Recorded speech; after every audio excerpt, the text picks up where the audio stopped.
Relying on your physical surroundings enslaves you to your senses. It sounds dramatic, maybe even harsh, but it's the kind of truth that doesn't sugarcoat itself. It demands to be seen, heard, and most importantly, lived. The trap isn't just in what you see, it's in how quickly you believe it. Reality parades itself around like the final word, like the truth with a capital T, but it's not. It's just a mirror. It reflects what you've accepted, what you've settled for, what you've emotionally identified with. Most people live in a loop, not because manifestation doesn't work, but because they never stop reacting to the 3D. They affirm in the morning, visualize at night, and then check their phone 12 times a day hoping something has changed. That hope quickly turns into disappointment. They think nothing's shifting, but something is. It's just not visible yet. The seed is underground, and they're stomping on the soil asking why it hasn't bloomed. The senses scream louder than the inner world. But here's the thing, the senses are not facts. They're echoes. They're aftershocks of old beliefs. To base your decisions, your identity, and your emotions on what you see right now is to hand your power to a feedback loop. It's like judging a movie by its trailer over and over again. The moment you say, "This is just how it is," you've unknowingly cast a vote for it to stay that way. Because reality doesn't argue, it reflects. The goal of this message isn't to shame, it's to wake up. To see that most of what's labeled real is actually a projection of past assumptions. Every time something disappointing happens and you accept it as truth, you prolong its life. The 3D world might be loud, persistent, detailed, but it has no authority. It cannot dictate your future unless you let it.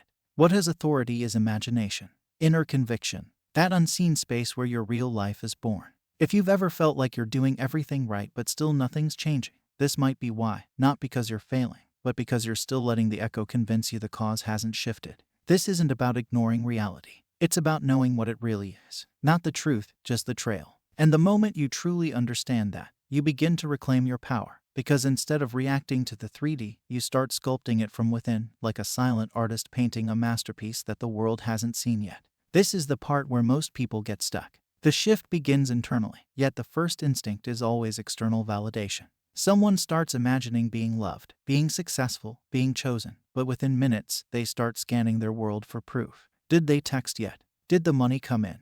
Did anything happen? And if nothing appears, doubt creeps in like clockwork. But here's what no one tells you about the 3D. It's not supposed to change first. It's supposed to change last. It's the outer crust of your consciousness. If imagination is the core, then the 3D is just the surface reaction. To expect change there first is to reverse the order of creation.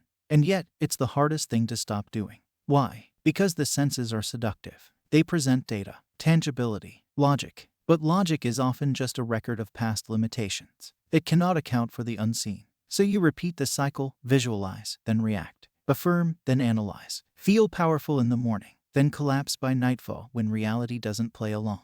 But what if I told you, your reality isn't the problem, your reaction to it is? That emotional tailspin you enter when the 3D contradicts your desire. That's the moment you accidentally re-enter the old state. You leave the wish fulfilled and walk straight back into the waiting room. That's the true delay. The only reason some people manifest quicker than others isn't because they're better at visualizing. It's because they refuse to argue with their current reflection. They see a bank account that hasn't changed and say, "It's catching up." They get ghosted and think, "Old echo." They don't let appearances decide their future. They let imagination declare it. It's not arrogance, it's authorship. You either create from within or get created by default from without. And the scary part is, most don't even realize they're being authored by old states, because they're too busy measuring life with the wrong ruler. If you knew your imagination was the first draft of reality, how differently would you treat your thoughts? How much more sacred would you make your inner dialogue? Every mental conversation you hold is a script you're handing to the universe. The question is, are you repeating the old story or daring to write a new one? Here's the quiet trap that almost no one notices: reacting to what you see. Not in the big, dramatic moments, but in the subtle, almost invisible ways. The moment a message doesn't come through. The moment a conversation goes cold. The job doesn't call back. The sale doesn't close. The world doesn't respond the way you want it. And suddenly, there it is, the old familiar sting in the chest, that drop in energy, that whisper of, "Maybe I'm just not meant to have this." It feels so real, so convincing, because the outer world appears so factual. But what you're really experiencing in that moment is not truth. It's feedback. It's the shadow of your old self still playing out. And your reaction to that shadow is what determines whether you stay there or move forward. No one teaches us how to respond to the 3D from a place of authorship. Society trains us to observe, analyze, judge, and respond based on what's in front of us. We're taught that the smarter you are, the more accurately you interpret the world. What consciousness doesn't reward interpretation. It rewards imagination. And imagination isn't passive. It's not just daydreaming. It's a form of decision, of inner leadership. To imagine in the face of contradiction is not denial. It's power. It's saying, I don't need the world to prove anything. I know what I've claimed. And yet, most don't know they've been reacting instead of creating. They go into a spiral because reality isn't matching their vision yet, not realizing the spiral itself is a return to the old self. It's a regression, a rewind. This is how you stay stuck while feeling like you're doing everything right. Affirming, visualizing, meditating, but still giving power to the outer. Still treating appearances like the final word. The world can only reflect what you persist in, not what you visit occasionally when you're in a good mood. And this is the real work. Not repeating words, not scripting endlessly, but staying emotionally loyal to your inner vision even when the outer reality is screaming otherwise. That's the war between the seen and the unseen, the visible and the imagined. Most are trying to manifest with their hands tied behind their backs, saying the right words but still bowing to appearances, still asking the 3D for permission to believe. That bank balance, that unread message, that look on someone's face, all of it becomes a vote in the wrong direction when you take it personally, when you react. Because reaction is agreement. It's silent consent. It's you saying, yes, this is who I am. But what if the only reason things haven't shifted is because you've been too willing to believe what you see? What if every emotional spiral, every moment of doubt, every time you said, why isn't it working, was you unintentionally voting to keep the old state alive? This isn't about blame, it's about clarity. Because once you see that your reaction is your instruction to reality, you stop giving away your authorship so easily. You stop waiting for the world to agree with your new story before you commit to it. Judging after appearances is the fastest way to stay stuck. Because what you see is only the echo, not the cause. It's like walking into a room, shouting something, and then getting mad at the echo because it didn't say something different. That's how absurd it is to look at your current life and decide who you are based on it. But we've been trained backwards. We've been taught that reality leads and imagination follows. That you can only believe you're loved once someone shows it. That you can only feel wealthy once the numbers rise. That you can only feel chosen when the text finally comes through. But what if that's the illusion? What if the exact opposite is true? Imagination isn't a response to life, it's the generator of it. And yet, most people live in response. They wait for something to shift before they shift emotionally. They withhold faith like it's a negotiation. They want to believe, but only if the world gives them a reason to.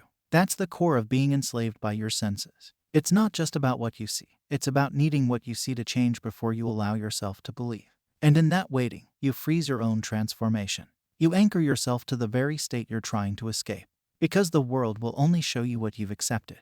Not what you've wished for, not what you've begged for, not what you've visualized once or twice, but what you've emotionally identified with consistently. If you feel unwanted, the world will echo that. If you feel powerful, it will confirm that too. Not immediately, but inevitably. It's not a punishment, it's a mirror. And mirrors don't lie. They don't argue. They just reflect. That's why your only real work is to change the image you hold, not the mirror. Think about this. Every time you look at your life and decide this is who I am, whether that means broke, heartbroken, stuck, unchosen, you are reinforcing a state that's already expired. It's like looking at an old photograph and deciding that's still your life.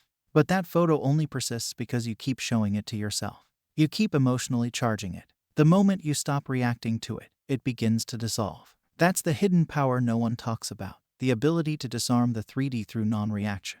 Not apathy, but inner authority. There's a calm that emerges when you stop letting the outer world write your story. When you decide, truly decide, that imagination is the only truth you follow. When you stop checking for updates and start living as if the change is already complete. That's what Neville meant by living from the end. Not just acting as if, not faking it, but emotionally surrendering to the new reality, so deeply that the old one begins to crack and fade, like a dream you no longer resonate with. And this shift isn't loud. It's not theatrical. It doesn't require a sign from the universe or some magical event. It happens quietly, when you no longer flinch at the old story. When the unread message doesn't bother you. When the bank balance doesn't define your identity. When the silence, the delay, the rejection, none of it has the power to undo what you've claimed in your inner world.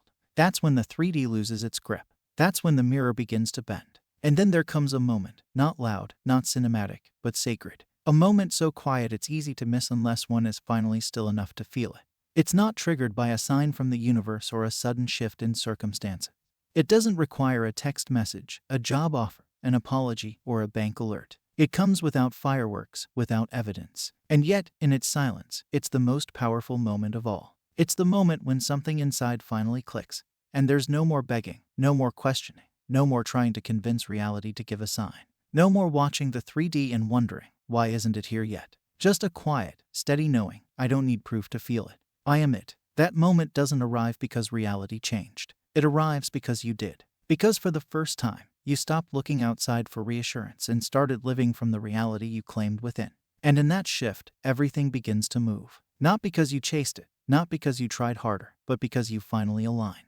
The echo, the outer world, starts to sound different, reflect different, because the source of the signal changed. You're no longer crying into the mirror, asking it to smile first. You're smiling into the mirror, and it's doing what it always does, following you, reflecting you, mirroring you. That's how powerful you've always been. And the irony is, once you stop needing the 3D to change, it begins changing. Effortlessly, unexpectedly, because you're no longer reacting from lack. You're no longer affirming just to fix. You're no longer trying to convince yourself into belief. You're not a character in the script anymore. You're the writer, the narrator, the one holding the pen. And the story, it bends to you now, not because of force, but because of embodiment. Because you finally remembered that your world only echoes the tone you set, the frequency you dwell in, the state you persist in. That's the hidden power so many never find, not because it's far, but because it's so close, so intimate, they overlook it. It's not in the outer world. It's not in the senses. It's not in someone else's reaction, or a day on the calendar, or a message from someone outside.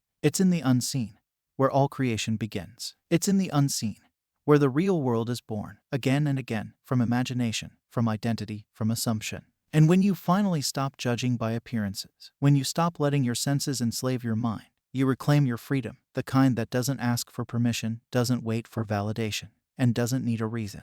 Because now, you're no longer waiting for reality to tell you who you are. You're telling reality what to reflect. And it listens. It always listens. The question is, are you finally ready to stop echoing what is, and start embodying what will be? If this stirred something in you, if you're done reacting and ready to start leading your reality, drop a no more echoes in the comments. Let's see how many of us are ready to stop being ruled by the mirror. Let's wake up. I will meet you with another golden nugget. Happy manifesting.